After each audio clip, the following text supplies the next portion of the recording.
Hello my lovelies, welcome back to another video. My name's Gemma and today I am going to do my very first solo book review.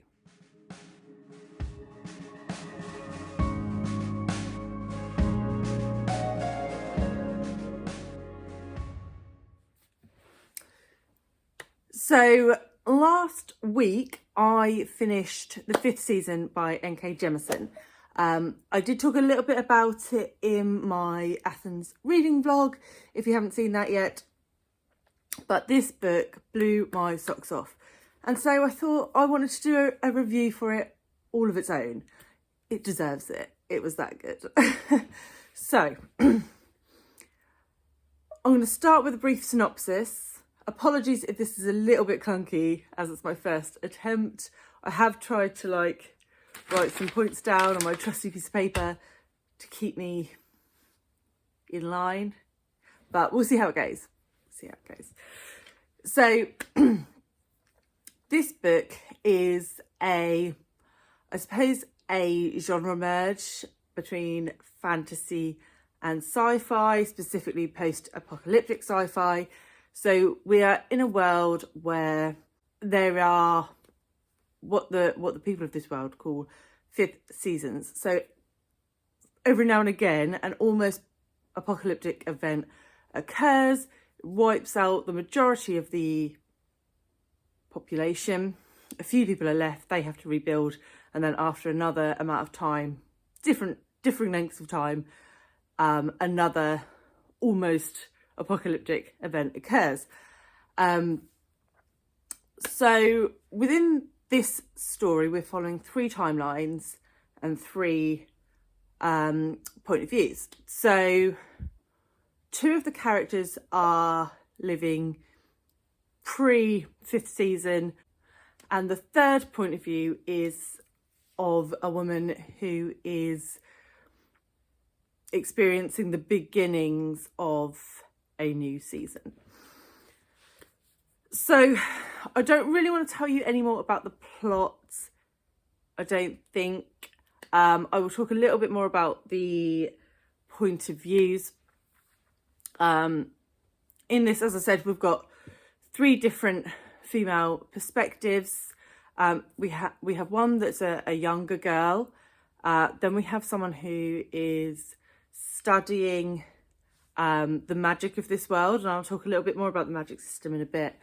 And then we have an older woman who has 2 children, and as I said, she is experiencing the beginnings of a new 5th season. Now, what I really liked about these POVs was, obviously, clearly they're 3 different timelines, but the most current timeline, the 5th season timeline, is told in 2nd person. So, whereas the historical timelines are told in 3rd person. So I thought that was just quite a nice nuance to the story. It added a layer of depth, and the reason that NK Jemison did that becomes a little clearer towards the end of this book. I think we'll see more on why she's done that in the 2nd book. So apologies, I did forget to mention this is a trilogy, so this is the first of 3. So yeah, I really enjoyed that writing choice, that creative choice that NK Jemison made, and I'm keen to see how she will continue that given the events of the 1st book into the 2nd book. The next thing I wanted to talk about was the representation in this book. I don't think I've seen this much rep in a book ever. So the 2 that I'm going to focus on are the representation of different races and different ethnicities, and the LGBTQ plus rep that's in here. So I'll start with the racial diversity that's in this book. First of all, the main characters in this book are Black, which is good to see. I like that in a book, and you know they're Black from the beginning. It's clear, it's discussed. Skin colour is discussed a lot in this book with regard to where in this world they come from. There are very light-skinned people, there are very dark-skinned people, and there is a plethora in between. Now, what elevated this book above that for me was the descriptions of hair. Everyone knows that different hair textures are relevant for different ethnicities. But this is really explored in this book. It talks about hair, you know, is it an afro? Is it softer and wavier? Is it, can you tie it back? Those sorts of things are all covered in this book, but it doesn't slap you in the face as a, oh, I'm going to be talking about race. It's built into the story. It fits with what you're doing. So it seamlessly flows through the story. As I said, this is something that hadn't really crossed my radar until more recently, for two reasons. Firstly, I saw a few booktubers talking about the book Don't Touch My Hair by Emma DeBerry, and that's a history of Black women through the changes in how their hair is perceived by themselves and by the outside world, I believe. I haven't read it yet, but it is on my to-read list. And also, my niece is Black, her dad is Dominican, and she has afro hair. She has struggled a little bit with her confidence around her hair and asking questions about why she doesn't have hair the same as her mum and me and other girls in her school. And she's now starting, I think, to understand how dynamic her hair can be. She can wear it as an afro, she can wear it in a bun, she can wear it in bunches, she can wear it in braids, she can straighten it, relax it. I mean, obviously I'm not her mum, I'm just her auntie, but I see her growing in confidence as she starts to understand her hair. And this needs to be in books more, so that children like my niece, so that she can read about other children, other girls who are going through the same thing and have hair similar to her and are trying to understand how that makes them unique and how that makes them beautiful. So yeah, really pleased to see that in there. Obviously this is an adult book, I won't be giving it to my niece to read, but the point is that it was nice to see that rep in there. So the other representation I wanted to talk about was the LGBTQ plus rep.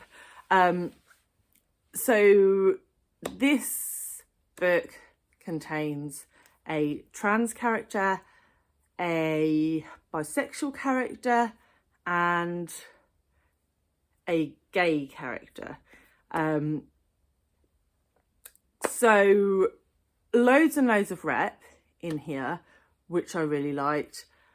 I liked the way that, again, it was seamlessly built into the story. It didn't feel jarring. It felt natural. It felt natural to those characters. But it also did explore the anxieties that some of those characters feel about their sexuality. So it wasn't just brushed over as, sorry, low battery.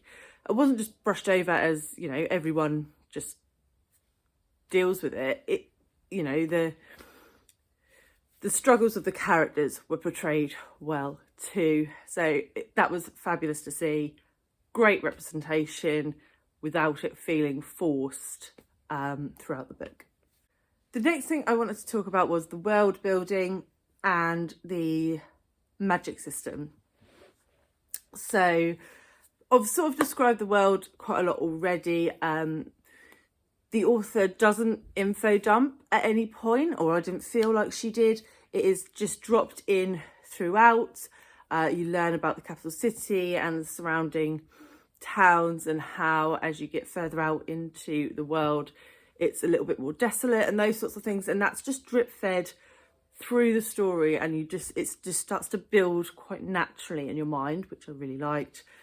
The magic system is very interesting because you have characters who effectively can harness the energy of the earth to do quite extraordinary feats of magic. But the interesting thing is here that they are not the ones with the power. So it's quite an interesting political dynamic. Again, I'm not going to go too much into it so that it spoils anything, but you can see that political tensions are rising between different factors in society. And I thought that was expertly done. And it also touches quite a lot on stigmatization of certain types of people, and how they can be ostracized from society and communities. And I enjoyed that too. So the last point I really wanted to make was about peripheral characters. So as I said, we have the three main point of views, but within each of those, obviously there are peripheral characters around them. And there are several of the characters from the different POVs that are really, really interesting. You are pulled into their story arcs too. I'm not going to talk too much about which characters they are. You'll have to read them to find out. But they were also very well done, and I think it provides quite a nice base to pull from for book 2. I have seen quite a lot of reviews that say that book 2 isn't as good as book 1, but given the amount of potential that this first book is set up, I actually find that quite hard to believe. I'm not sure I will agree, because we are now in a situation where obviously a 5th season is coming, but it hasn't really kicked off. We have several peripheral characters that are really very intriguing. And then we have our POVs, which, what I didn't mention is the way that they're tied together at the end. I haven't seen it done like that before. So I absolutely love that. But then there's an opening here. I'm not sure how NK Jemison will continue with that because of the way it's left. But we shall see. But overall, as I said, this book was absolutely 5-star. I highly recommend it to anyone. I would also say that this is quite an easy entry into fantasy because it's very fast moving. It's not overly long. I think it's about 450 pages. I read it on my Kindle, so I'm not entirely sure. But it's not like The Black Prism that I read earlier this year, which is like 700 odd pages in book 1. So it's quite an easy one to get into. I think all the books are about the same length. And yeah, it's not an overly complicated world or magic system. It's just very interesting. So it's quite easy to pick up, is my personal opinion. So if you're not a prolific fantasy reader but you'd like to try something, I'd recommend giving this one a go. So guys, I think that is it. I hope I didn't butcher this too badly. Hopefully, with all things, the more I practice, the more I do single book reviews, the better I will get. But I would like to do more of these, but I will sort of pick and choose books that I think are good for it as we go, if that makes sense. Makes sense up here. So thank you all very much for joining. I would love it if you consider subscribing, liking, commenting. If you've read this book, let me know if you agree with my thoughts. If you read the second one, let me know if you thought it was better or worse. And yeah, I look forward to seeing you all in another video very soon. Okay, cheers guys, bye.